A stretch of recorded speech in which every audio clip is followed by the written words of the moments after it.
বেণীমাধব, বেণীমাধব, তোমার বাড়ি যাব। বেণীমাধব, তুমি কি আর আমার কথা ভাবো? বেণীমাধব, মোহনবাসী তমাল তরুমূলে বাজিয়েছিলে, আমি তখন মালতী স্কুলে ডেস্কে বসে অঙ্ক করি। ছোট্ট ক্লাস ঘর, বাইরে দিদিমণির পাশে দিদিমণির বর। আমি তখন নবম শ্রেণী, আমি তখন শাড়ি। আলাপ হলো বেণীমাধব সুলেখাদের বাড়ি।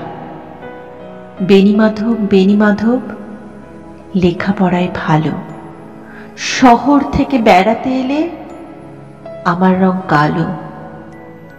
তোমায় দেখে এক দৌড়ে পালিয়ে গেছি ঘরে। বেণীমাধব, আমার বাবা দোকানে কাজ করে। গুঞ্জে অলি গুঞ্জে তবু ফুটেছে মঞ্জুরি। সন্ধেবেলা পড়তে বসে অঙ্কে ভুল করি। আমি তখন নবম শ্রেণী, আমি তখন 16। ব্রিজের ধারে বেণীমাধব লুকিয়ে দেখা হলো।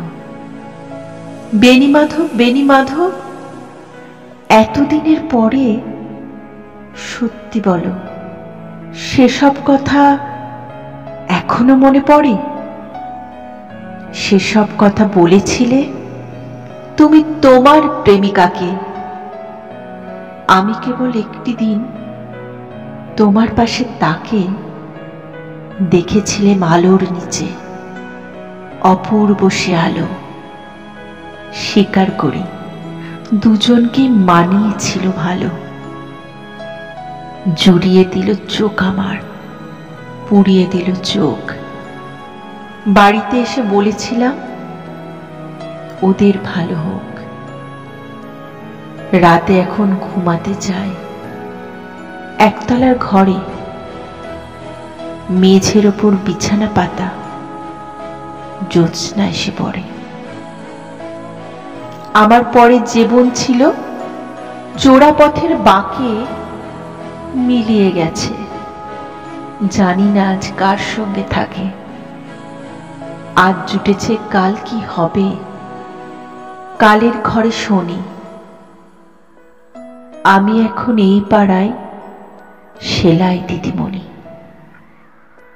তবু আগুন। বেণীমাধব, আগুন জ্বলে কই? কেমন হবে আমিও যদি নষ্ট মেয়ে হই?